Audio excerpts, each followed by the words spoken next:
Halo, selamat datang di channel Injil Inspiratif, tempat Anda bisa mendapatkan inspirasi dan motivasi dari firman Tuhan. Di video kali ini, kita akan membongkar beberapa mitos-mitos seputar kiamat dan akhir zaman yang sering beredar di masyarakat. Apakah Anda pernah mendengar tentang tanda-tanda kiamat, antikristus, atau tribulasi? Apakah Anda tahu apa yang sebenarnya diajarkan oleh Alkitab tentang hal-hal ini? Jika Anda penasaran, maka simak terus video ini sampai habis. Mitos pertama yang akan kita bahas adalah tentang tanda-tanda kiamat. Banyak orang percaya bahwa ada beberapa tanda-tanda yang menunjukkan bahwa kiamat sudah dekat, seperti perang, bencana alam, penyakit, kemurtadan, atau munculnya nabi palsu. Namun, apakah hal-hal ini benar-benar merupakan tanda-tanda kiamat? Mari kita lihat apa yang dikatakan oleh Yesus sendiri dalam Matius 24 ayat 4-8 yang berbunyi. Jawab Yesus, hati-hatilah supaya jangan ada yang menyesatkan kamu.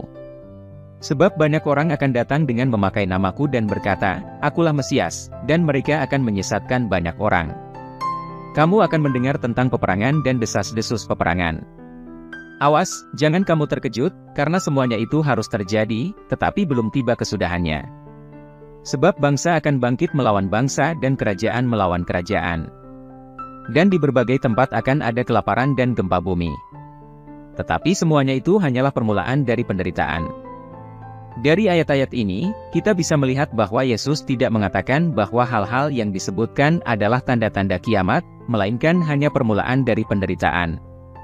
Artinya, hal-hal ini sudah terjadi sejak dulu dan akan terus terjadi sampai akhir zaman. Hal-hal ini bukanlah indikator yang pasti untuk menentukan kapan kiamat akan datang. Bahkan Yesus sendiri mengatakan dalam Matius 24 ayat 36 bahwa tidak ada seorang pun yang tahu hari dan saatnya, kecuali Bapa saja di sorga. Mitos kedua yang akan kita bahas adalah tentang antikristus. Banyak orang percaya bahwa antikristus adalah sosok jahat yang akan muncul di akhir zaman dan menyesatkan banyak orang dengan melakukan tanda-tanda dan mujizat palsu. Antikristus juga diyakini sebagai lawan dari Kristus yang akan berperang melawan dia di Armageddon. Namun, apakah hal-hal ini benar-benar sesuai dengan Alkitab? Mari kita lihat apa yang dikatakan oleh Yohanes dalam 1 Yohanes 2 ayat 18-19. Anak-anakku, inilah saatnya yang terakhir.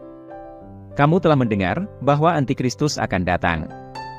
Dan sekarang telah muncul banyak Antikristus, oleh sebab itu kita tahu bahwa inilah saatnya yang terakhir. Mereka keluar dari tengah-tengah kita, tetapi mereka bukanlah dari kita. Sebab jika mereka sungguh-sungguh dari kita, tentulah mereka tetap bersama-sama dengan kita, tetapi hal itu terjadi supaya nyata, bahwa mereka bukanlah semua dari kita. Dari ayat-ayat ini, kita bisa melihat bahwa Antikristus bukanlah satu sosok tertentu yang akan muncul di akhir zaman, melainkan banyak orang yang telah muncul sejak dulu dan menentang ajaran Kristus. Antikristus adalah orang-orang yang keluar dari gereja, tetapi tidak benar-benar percaya kepada Kristus. Antikristus adalah orang-orang yang menyesatkan dan menipu orang lain dengan doktrin-doktrin palsu. Antikristus adalah orang-orang yang tidak mengakui bahwa Yesus adalah anak Allah yang datang dalam daging.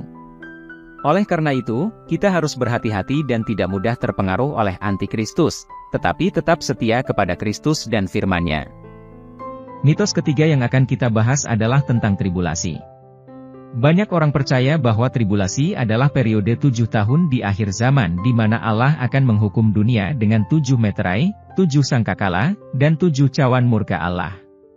Banyak orang juga percaya bahwa sebelum tribulasi dimulai, orang-orang percaya akan diangkat ke sorga dalam suatu peristiwa yang disebut raptur. Namun, apakah hal-hal ini benar-benar didasarkan pada Alkitab? Mari kita lihat apa yang dikatakan oleh Yesus dalam Matius 24 ayat 9-14 yang berbunyi. Kemudian mereka akan menyerahkan kamu untuk ditindas dan membunuh kamu dan kamu akan dibenci oleh segala bangsa karena namaku. Pada waktu itu banyak orang akan murtad dan mereka akan saling menyerahkan dan saling membenci. Dan banyak nabi palsu akan muncul dan menyesatkan banyak orang. Dan karena fasik bertambah banyak, maka kasih kebanyakan orang akan menjadi dingin. Tetapi siapa yang bertahan sampai kepada kesudahan, ia akan diselamatkan. Dan Injil Kerajaan ini akan diberitakan di seluruh dunia menjadi kesaksian bagi segala bangsa, sesudah itu barulah tiba kesudahannya. Dari ayat-ayat ini, kita bisa melihat bahwa Yesus tidak mengatakan bahwa ada periode 7 tahun khusus di akhir zaman di mana Allah akan menghukum dunia dengan cara-cara tertentu. Yang Yesus katakan adalah bahwa sejak Ia pergi sampai Ia kembali, gereja akan mengalami penderitaan dan penganiayaan dari dunia. Namun, gereja juga akan memberitakan Injil Kerajaan ke seluruh dunia sebagai kesaksian bagi segala bangsa. Dan ketika tugas itu selesai, barulah tiba kesudahannya. Tidak ada kata-kata tentang raptur sebelum tribulasi dalam perkataan Yesus.